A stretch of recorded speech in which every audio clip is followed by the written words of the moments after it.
Welcome to the She's Just Not That Into You podcast, where we're redefining female experiences and prioritizing female perspectives. I'm Rianne. And I'm Jiyun.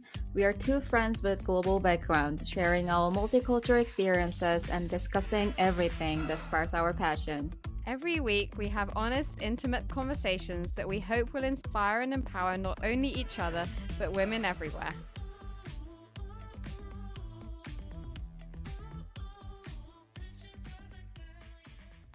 Hello, everyone, and welcome back to the She's Just Not That Into You podcast. I'm Rianne. And I'm Jiyun. And today we're going to be talking about how to say no.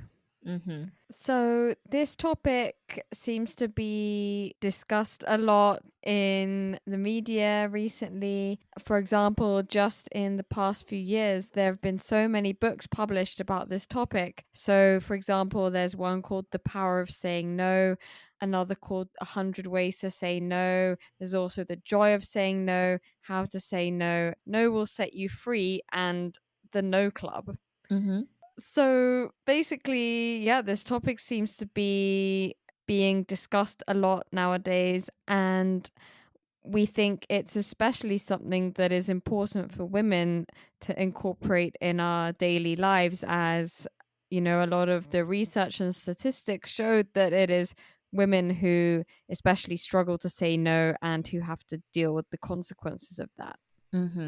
Right. So, June, do you want to start by introducing why we decided to talk about this topic and why we think it's so important to learn how to say no? Yeah, I feel like more women than men find it really hard to say no, especially because we as women have been socialized into believing that being likable and being agreeable is what we need and what is important as women. So it kind of makes it so hard for us to say no. And we are expected to always put everyone else's needs ahead of our own in dating, like in marriage and friendships, in parenting, even at work.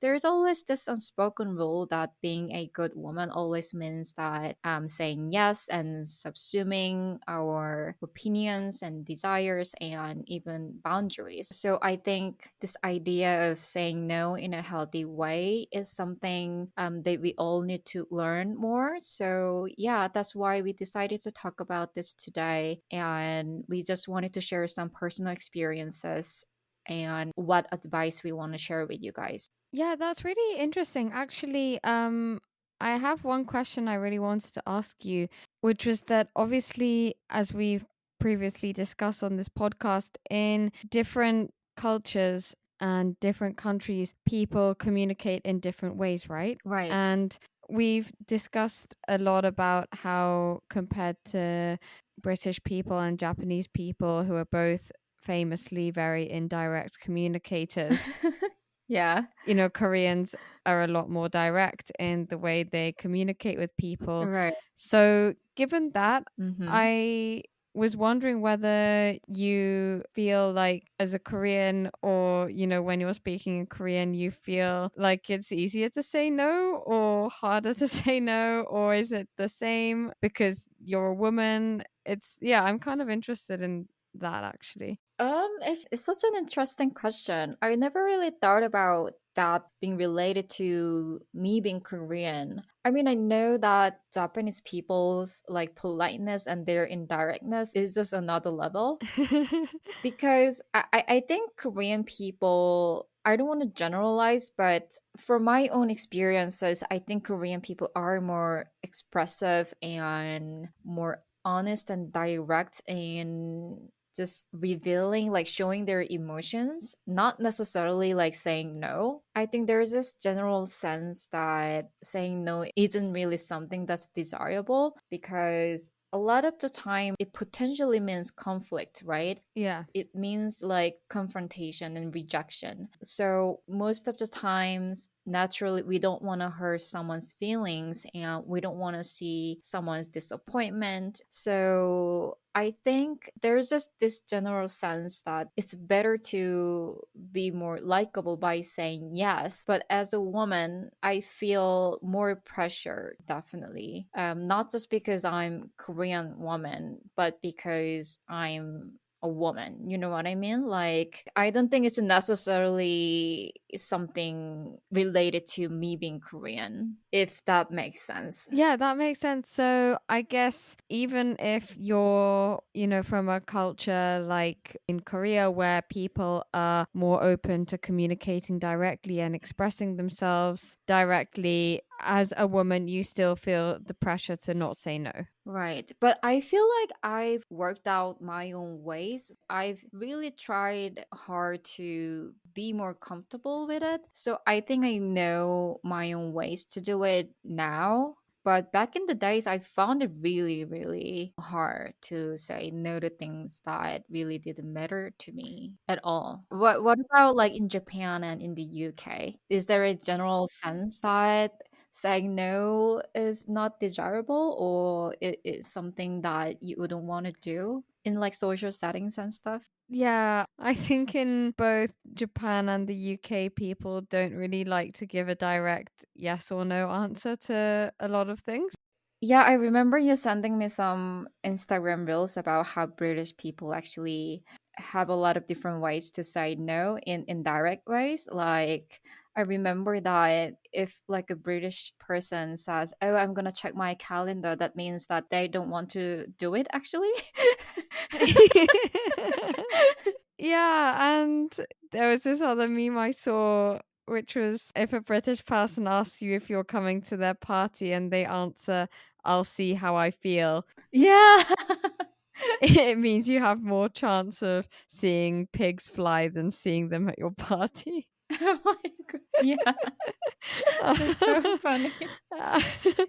Actually, Yeah. in that sense, I actually feel like it can be quite liberating as someone who doesn't like saying no. If you come from a culture where there's kind of all these like hidden language codes of ways you can say no without actually having to go through the discomfort of saying no yourself. Right. So in that sense, I feel like it might be a bit more difficult to be, American or something, because I feel like in America people communicate more directly than British people, and it's probably expected to be a bit more direct over there. So maybe in America it's not as easy to get away with just saying, "Oh, I'll check my calendar," and for both parties to mutually know that that means that you're not going without you having to go through the pain of saying no, right? Yeah, but like you said, it's a lot easier to say no to stuff in the States. So they don't necessarily even have to say things like, "Oh, I'm gonna check my calendar," I think. Oh, they're just comfortable with saying no?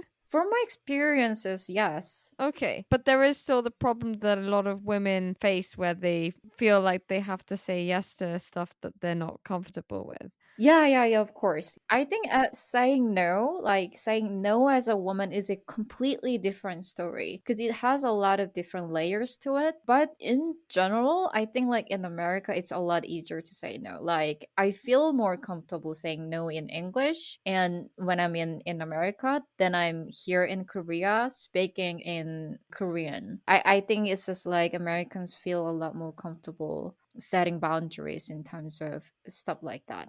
Oh, that's so interesting. I don't think many British people feel comfortable expressing themselves like that. Yeah. It would be more like, "Oh yeah, I'll see you later," like just hoping that they'll forget about you, you know? Oh, okay. Like I mean, it really depends. It depends on who you're talking about, but generally, I think it's easier in America. But yeah, but as a woman, it's a totally different story, and that's why we are doing this episode right now. So, yeah, also one of the reasons why I thought it was really important for us to talk about this topic today was because, especially, for a lot of people, they've recently set a New Year's resolution and they have certain goals that they want to accomplish this year.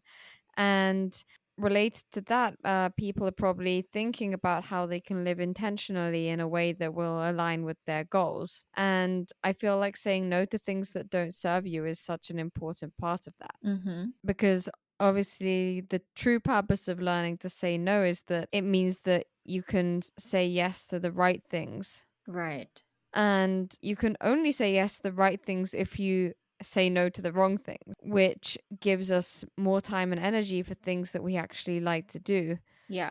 And, it's not good to overextend yourself and put pressure on yourself, which, a lot of women do. Totally. And it really affects their, mental health and physical health as well.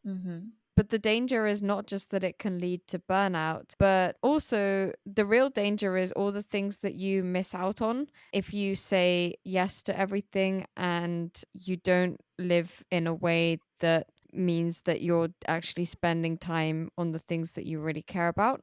Yeah. Because, if you just say yes to everything without thinking, it also means that you'll be saying no to the stuff that you actually really want to do.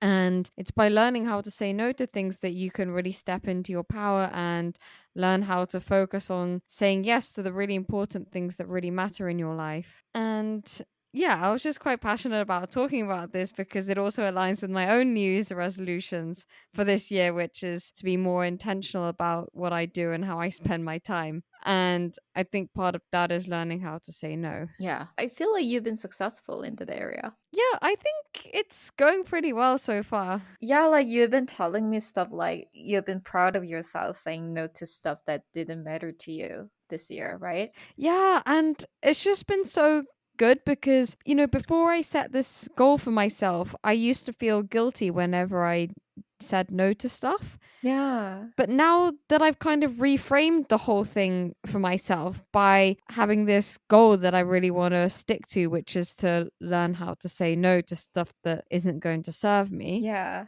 I've now kind of turned the whole thing on its head, and I now actually feel guilty when I say yes to stuff that doesn't matter to me because it means that I'm not meeting my goal. Yeah, it's completely different than last year because, like, so far, I think you've been telling me stuff like, oh my God, I have this, I have that, but I can't say no to this because I promised something, something, something. And then now you are a totally different person. Yeah, it's so crazy. Which is really good, right? And I want to ask some more POVs as a woman. And saying no as a woman, a lot of the time, it means that we fear conflict. A lot of women, they are afraid of like confrontation, like rejection. And I feel like this kind of fear is really layered. Because I feel like it's not just about the discomfort itself, but I think it's a lot more complicated because it's that deep down feeling that we will lose the conflict when it happens. Like women as a whole, like we don't really have that much experience of winning because society always like says stuff like it's always better and more motherly and more womanly to let others win, like to keep the peace, to sacrifice our needs. So when we're faced with conflict and confrontation, it's not just we are afraid. I think we are afraid of it because we've been conditioned to think that we are not allowed to win that sort of conflict, you know? Because growing up, I feel like boys are taught how to win when we are taught how to care about other people's emotion and what they feel. And being empathetic is also really important, but at the same time, it really makes us in a position that's really a disadvantage. So I feel like learning how to say no is a really important step to female empowerment. And I feel like a lot, most of the time, we are often taught that losing on purpose is also really virtuous. I think, like it's seen as like selfless and as if like we are putting others first. Yeah, there's even that expression, like being the bigger man, Yeah, yeah, yeah. Like I'm being the bigger man in the situation by pretending that I'm not upset when I am. Exactly. But then it's so crazy that that expression is being the bigger man because I feel like it's never the man who does that. It's always a woman, right? Yeah, yeah, yeah. The expression should be being the bigger woman. Exactly. Like men are hardly ever being the bigger man. Yeah. Yeah. Yeah, oh my god. It's always them winning, but we sort of like tell to ourselves that, okay, by losing, we are winning. We sort of give that kind of self comfort. We put other people's needs and emotions over our own. Yeah. Yeah, it's a vicious cycle. Yeah, so I think also another problem related to this is that a lot of the time as women, we're so out of touch with our true feelings because we're taught to keep our feelings suppressed and consider what's better for the group instead of ourselves, and we're taught to kind of keep the peace. And I even read in this, I can't remember which book it was, but it was a nonfiction book about some kind of sociology. I think something about how to make friends or something like that. Basically, it said that from a really young age, young girls are worried about being left out in the playground. And so, because of that, girls are socialized to be nice and to care about other people's feelings and get along with other people Mm-hmm. and be likable. Whereas for young boys, the thing that they're most worried about in the playground is whether they can be the leader or not, which has nothing to do with caring about other people's feelings and being nice and everything. It's about who's the strongest, right? Yeah. Whereas for girls, it's more about, who's the most pleasant, who's the most peaceful, like who's the most likable. Right. And, a lot of the time saying no isn't going to make you likable in that kind of situation. Yeah. So I think because of that and the way we're socialized, when we grow up and become women, by then we're just so out of touch with what we actually really want. So a lot of the time women say yes to stuff without even really knowing or caring about whether they actually want to do that thing or not, but it's just so kind of programmed in us to say yes to everything. Definitely. Yeah. Which I guess also aligns with our episode that we did recently about 10 non negotiables that women need for sex with men. Because, in that episode, we were talking about how a lot of the time women have sex with men without having any kind of standards or expectations that we set for ourselves. And we just kind of are conditioned to go along with everything, right? Just to, keep the peace and not create conflict. So these issues are really relevant for every area of our lives. Yeah, so true. Speaking of men, I also wanted to point out that men usually just don't take our no for no. This is really frustrating. Yeah. For example, I remember whenever a guy asks me out and when I'm on date, when it's about time to part ways and stuff, they always like offer to walk me home. And I usually say no because I don't feel comfortable showing them where I live and stuff. But then whenever I say no, I'm good, you don't need to like walk me home or something, they always like most of the time they don't take my no for a no. They usually think of it as something that's negotiable. Like they always like insist. They always say stuff like, "No, it's okay. Like, I can walk you home. Like it's not a problem at all." And then they might think that I'm just really being polite and deep down I am like, I don't know, sort of playing hard to get or something. But I'm really saying no. It's not like I'm being shy or playing hard to get. It's I'm really saying what I want, but then some guys just take this even as a green light to keep pushing or something.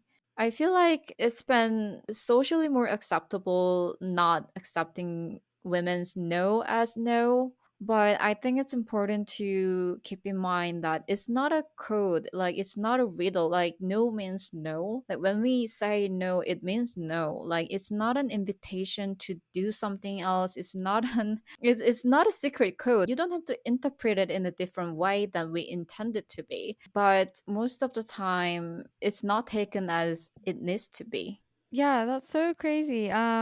Firstly, I haven't really encountered many men offering to walk me home after a date.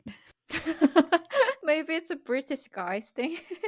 Oh yeah, you mean that Korean men do that? Yeah, I mean not just Korean, but like a lot of the time when it's at night, like when you go back home when it's really dark at night, and if you're like I don't know saying byes in the middle of somewhere that we are not really familiar with, I think they usually just offer to come closer to where I live, then part ways from there. Yeah, I guess on one hand, like it seems like something considerate and caring, but then to keep pushing for it when you say no is also quite patronizing, because Yeah. it's almost like they don't trust that you're going to be able to find your own way home to your own house by yourself Yeah, that's what I'm talking about. without their protection, even though Yeah. you've just only met them and you've Uh, managed to live perfectly fine without them so far, right?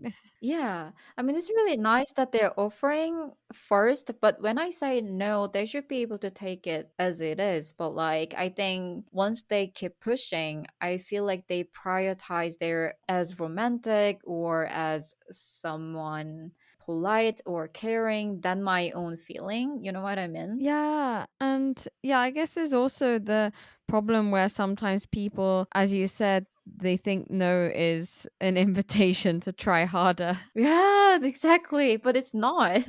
or they think that no means secretly means yes. Yeah. I mean, it's actually quite problematic how in Japanese porn, a lot of the times there's women saying no Oh my God. or like stop it or something, but the actual meaning is meant to be yes. Oh my God. Yeah, I think I've seen that. Yeah, which is like really problematic. It's really violent. Yeah. And, it's so problematic, especially because I feel like a lot of young boys and girls, I guess, get exposed to porn at a really young age nowadays. And that's kind of how a lot of young people are learning about sex, right? Yeah. Oh my God. Yeah, it's so problematic. Yeah. Yeah, it means like if they're like watching stuff like that, it's like they're not really like learning about consent in a healthy way, right? Yeah. Like in Japanese porn, they say stuff like dame, dame, dame. Oh yeah, it means like no, stop it. But then they don't stop. Yeah, but it's meant to mean yes. Oh my God. It's so fucked up. Oh my God. Yeah. Wow. Do you think Japanese people actually say that kind of stuff in real life? Oh yeah. Oh, really? Yeah. Like dame? Yeah. Like no, Yeah. don't? Yeah. When they have sex? Yeah. Oh, really? Yeah. I don't want to generalize. I don't think it's not that every Japanese woman says that, but like Yeah, of course. having spoken to male friends who've, had encounters with Japanese women, some of them have said that a lot of girls have said that to them. The guys that you had this conversation with, they automatically interpreted it as yes, then? Yeah. Oh, wow. Because they've been watching Japanese porn, Oh right? my God. Or like because they're Japanese. Oh, okay. So they think that it means yes. Oh my God. I think it's really problematic because like What if you actually want to say no to something, Like you can't. yeah, how do you tell? Like how do you tell? And I feel like a lot of guys in the West, they also watch a lot of Japanese porns as well. And then they might have this really false idea about Asian women when they watch this kind of thing, right? Yeah, I think so. It just really kind of contributes to unhealthy thought patterns, I think. Oh my God, yeah, definitely. Yeah, so I also wanted to talk about how not saying no apparently has negative impacts for women at work as well. Yeah. I read some articles about how there's been a lot of research and evidence about how women tend to be asked to take on more tasks at work than men are, and women are more likely to agree to do these tasks as well. Yeah. And a lot of these tasks that women are asked to do at work that they find themselves unable to say no to are actually not jobs that are going to lead to anything productive for them. Mm-hmm. For example, if there's, let's say, there's going to be like a charity fundraiser at work and they need to organize a bake sale for it, then it's apparently way more likely that female employee will be asked to take charge of organizing the bake sale than a male employee would be asked to do it. Right. And in that situation, a lot of women, even if they're already overextended at work, they'll say yes because they feel like they have to, and then they'll take on the extra burden of doing that, which, I mean, it's not really going to lead to them being promoted, or it's not really like meaningful work that is going to contribute to their career, right? I mean, organizing a charity fundraiser is important, but the burden shouldn't have to fall on women to do that, right? Right. And obviously it's not something that you can add to your CV. Right. And it's time that's being taken away from you actually doing important projects that you could add to your CV that will lead to you being promoted and will contribute to your career overall, right? Yeah, definitely. And yeah, it's not just the charity bake sales, but also things like, for example, if there's a business trip and someone needs to book accommodation for everyone in the team who's going, it's almost always female employees who get asked to take charge of booking the accommodation, which again isn't something that you can add to your CV. It's just like the meaningless tasks. Exactly. I don't know, have you had any experiences like that at work? Not that I remember right now, but definitely there's this sense and there's this never ending pressure to be not difficult at work as a woman, because when we're seen as difficult, like uncooperative or bossy, it means that we might not be able to get a promotion. So whenever that kind of situation comes up, we are kind of forced into this situation that makes us say yes. And a lot of the time, those tasks are not something that we can put on our CVs, like you said. Like it's something like, just as an example, it's always something like, planning like office parties or things like that, or taking notes in the meetings or something. Oh Like god. something that nobody really notices, but they always, like, I don't know, kind of set us up for that by saying that, oh, you are really detail oriented, so that's why we are giving you this work. Like, you might be really good at planning this kind of stuff, which really makes it hard for us to say no. You know what I mean? Like, Yeah. they kind of make it as a compliment, but then it actually means that all the important work go to men. Even if you're working at the same company on the same team, right? Yeah, exactly. And they are getting more salaries too, which is really crazy. So yeah, definitely. I think, yeah, in the workplace it's a serious problem. And in this Financial Times article I read, it even said that apparently at one big professional services firm, it was discovered that the average female employee working there was spending about 200 hours per year, which is nearly one whole month more than the average male employee doing non-promotable work. Wow. As you said, stuff like taking notes during meetings. And I guess women probably are generally seen as being better than men at organizing office parties, because the skills that are needed for that kind of thing are usually seen as kind of female skills, kind of like, being motherly, like looking after everyone, like anticipating what other people's needs are going to be and stuff like that. The other thing that I learned from my reading was that it's not just that women find it harder to say no, but when women actually do say no, it's interpreted differently than when men say no, even at, in a professional context at work. So apparently, when men respond to something directly, just saying like, no, I can't do it because I don't have enough time, or I've got too much work or other work right now, apparently people who hear that kind of phrase from a man don't think that it's something bad, but then when they hear the same thing from a woman, they don't like it. Like, they think that it sounds bitchy or something, or like too aggressive. Yeah, exactly. Yeah. So it's not just that women internally feel that it's hard for them to say no, but the reaction that they actually get is different to how people react to men saying no. So there's that kind of added layer of concern. Yeah, definitely. And it's a real consequences. It creates disadvantages at work. Like, if you're seen as that, like, we have less chance of getting promoted and less chance of getting raises. So we don't want to be labeled as rude or difficult or too assertive by saying no, because we don't want to face that kind of consequence. I guess a lot of the time, men's personality or the way they interact with other people at work isn't really considered as much in terms of whether they're a good employee or not, as much it is considered when it's a woman. So, for example, if there's a man who's at work, if he's being controlling and, telling people what to do, then people will say that he has good leadership skills. Yeah, like he's a good boss. Yeah, he's a good boss. But then if a woman is behaving in the same way, she's bossy and aggressive and unpleasant, difficult to work with, Yeah. Whereas if it's a man, it's like, oh, he's really passionate about the company. Yeah, and he's charismatic. Yeah.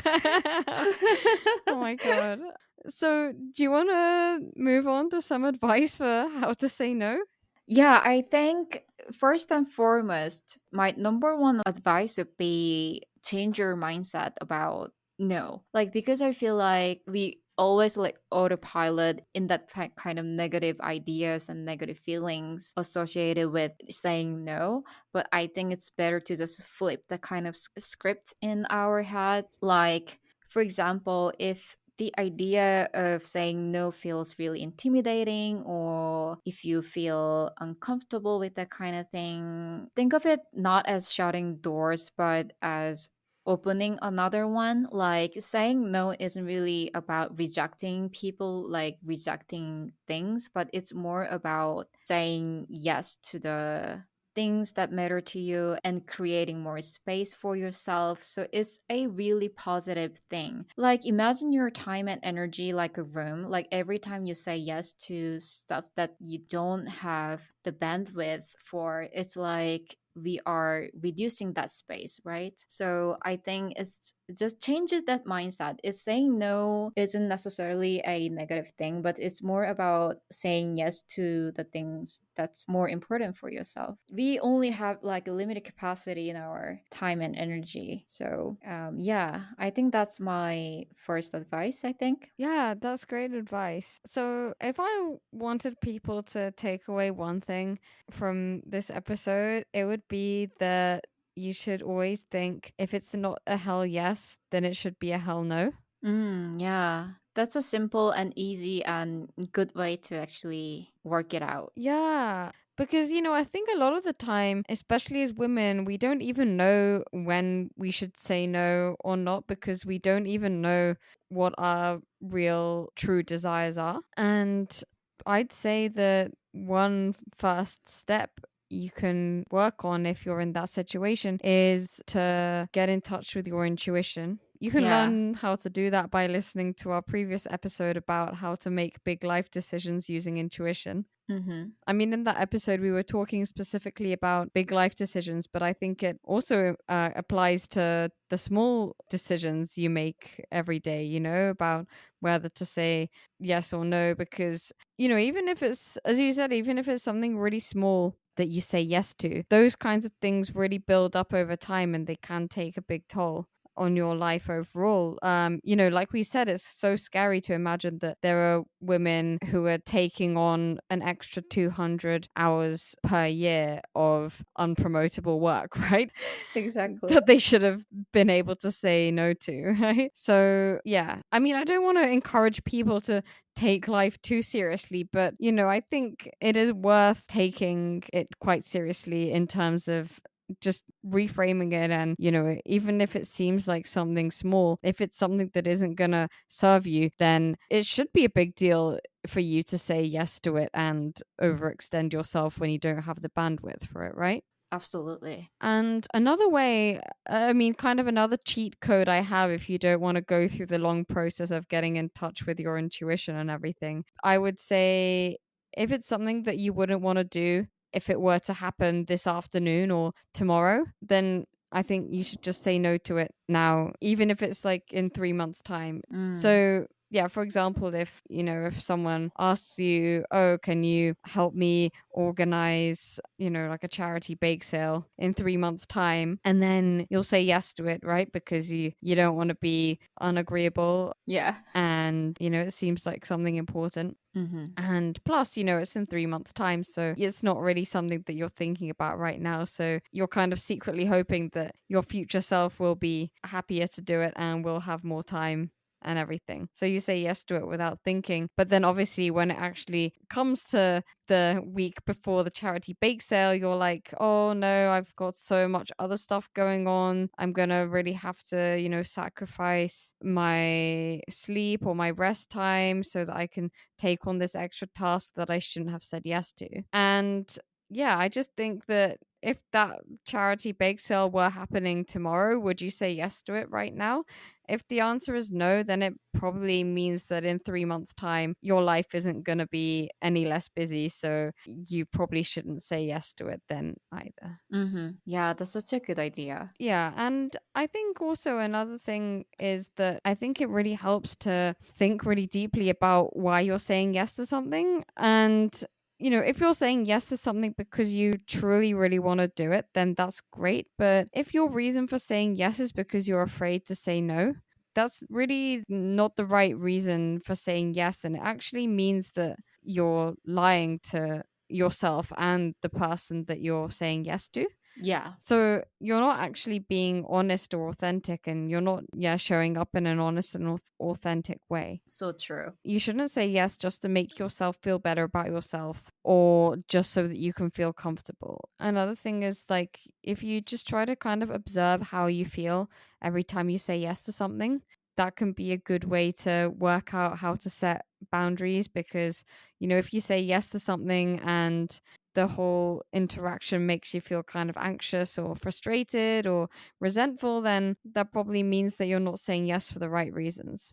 So true. So, do you have any advice? So, if someone is in a situation where their friend has, asked them to do something that they don't want to do, or has invited them to a party that they don't really have time to go to, what would you advise that they say in that situation? Yeah, that's something that I wanted to talk about next. And so saying no, it's also about relationships and being your best self, I think, because the fact that we face this situation where we have to say no means that there's always someone who asks us something, right? So I think it's about relationship. It's not like a one-way thing. So I think saying no isn't just about you, it's about how you show up for other people too. Like, for example, like you said, let's say like your friend calls and like wants to chat with you about something that's going on in her life, but you are feeling a little like drained out, or you don't really feel like talking right now, you could force yourself to say yes and half listen when you actually don't feel like listening.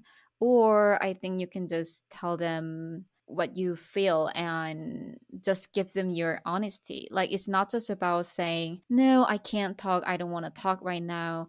But it's about communicating why you're saying no in a way that shows you value the relationship with that person. Like, for example, if I don't feel like talking right now, but if my friend like wants to talk with me on the phone, I would say stuff like, oh, I really want to hear what's going on with you, but I'm feeling a little wiped out today, and if we talk, I don't think I'll be able to give you the kind of attention you deserve, so can we catch up tomorrow instead? I want to be like fully there for you. So it's really about letting them know that I care. So, like, I want to be the friend that listens, like who's present, who's really fully there for my friends. So, in this kind of situation, saying no becomes a better communication for a better relationship, you know? So, it's about like showing respect for myself and for my friend and for my relationships. Yeah, that's a really good way of thinking about it. Instead of worsening your relationship, which is probably what people would be afraid would happen if they were to say no, the way you've phrased it, it actually kind of deepens your relationship because it allows you to show that you really care about that person, and it also allows you to feel comfortable expressing your true, honest feelings. Yeah, definitely. Yeah, so it really allows for more open communication, which ultimately leads to a better friendship dynamic, right? Right, right. But what would you do if a friend has invited you to their birthday party and you don't want to go?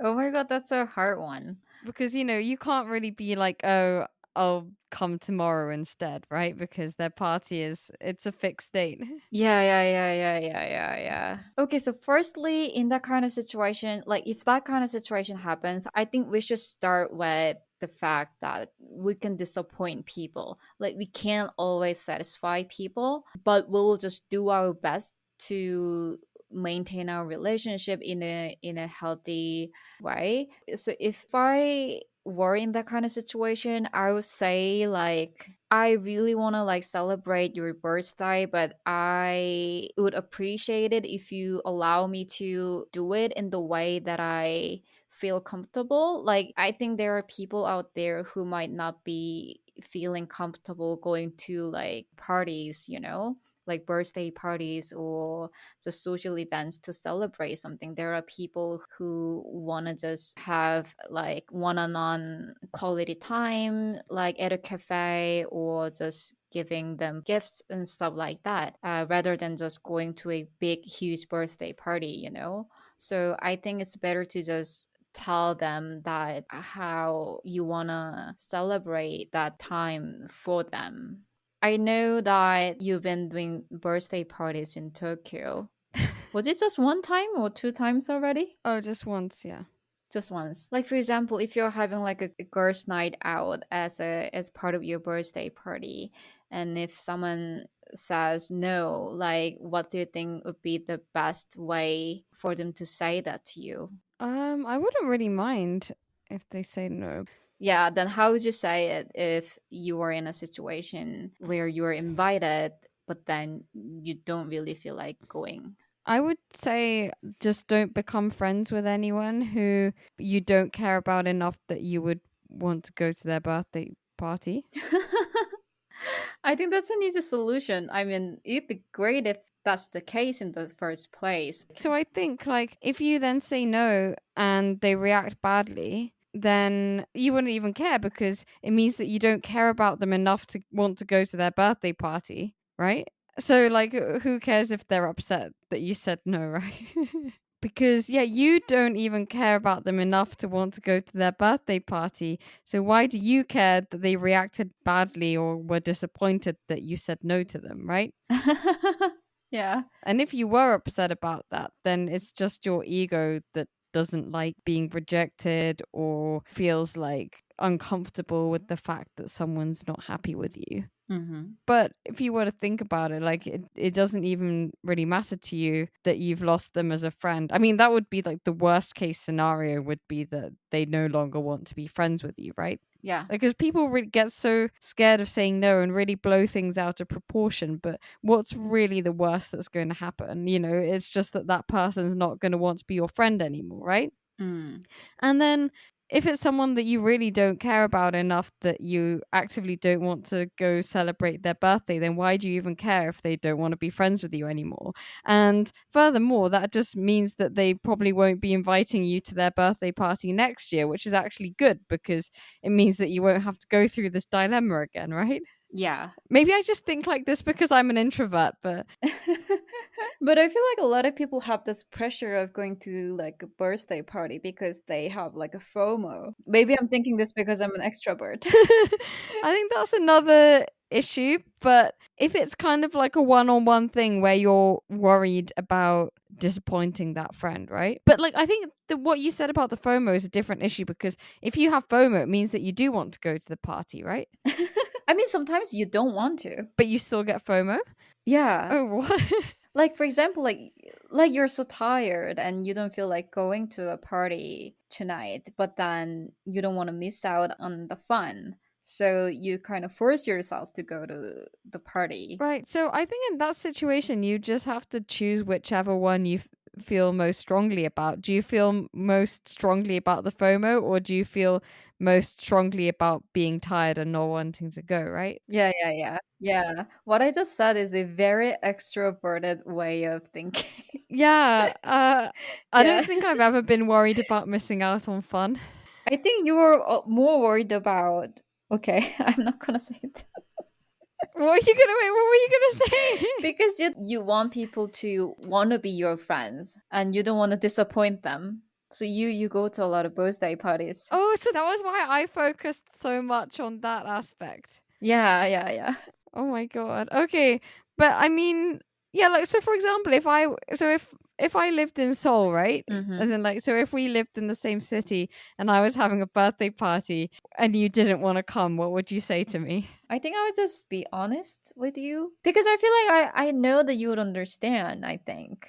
Yeah, because I'm an introvert, so I understand if people don't want to come to parties, right? Because I Okay. know how big of a deal it is. Yeah. Yeah. And relating to this kind of thing, I also wanted to add that we don't always have to give a huge explanation every time we say no. Yeah. Like sometimes a simple, I can't this time, but I hope you have a great time, or just, I can't. Sometimes a simple no is just all in it, like short, really to the point, and clear answer. Because I feel like sometimes over explaining can backfire because we are not always like prepared to say no when we face that kind of situation. Sometimes it comes really all of a sudden. So when we try too hard to soften the no because we don't want to hurt our friends' feelings, we might start sprinkle some lies into our no. You know what I mean? Like, oh, I love to come, but I have so much work tonight. When we don't really have any work. But then sometimes we kind of end up lying more and more to cover up that kind of lie. You know what I mean? You have to be like, oh, I'm so sorry, my grandma just died. Yeah. Oh my god. Yeah, it's like we've set up this kind of lie and now we are kind of trapped in it. Like the next time they ask us again, and we might have to invent another excuse to keep that kind of story. Yeah, you'll have to suddenly have another pet dog who just died that they didn't know about.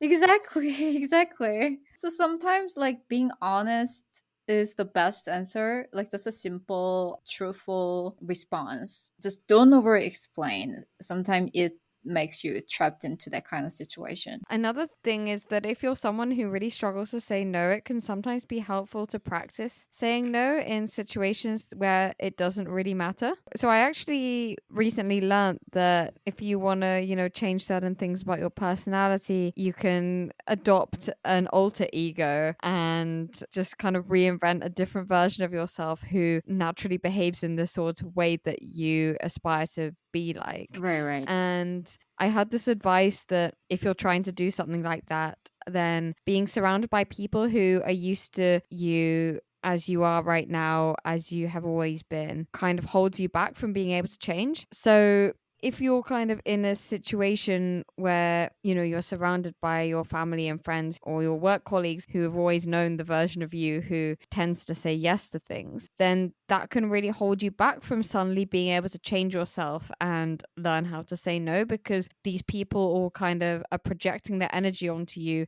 and they're expecting you to behave in a certain way. Right. So if you suddenly want to, switch into your alter ego who's good at saying no to things, then one way of trying to do that can be to get out of your comfort zone and just go to a situation where you don't know anybody. It can be something really simple like just going to the supermarket or going to the bank, or just if you're meeting a new group of friends or new work colleagues or something like that. And these people, they don't know anything about you, right? You can be whoever you want to be with these people in this new situation. So that's the perfect place to practice being someone who says no. So it can be something that is really small and doesn't really matter.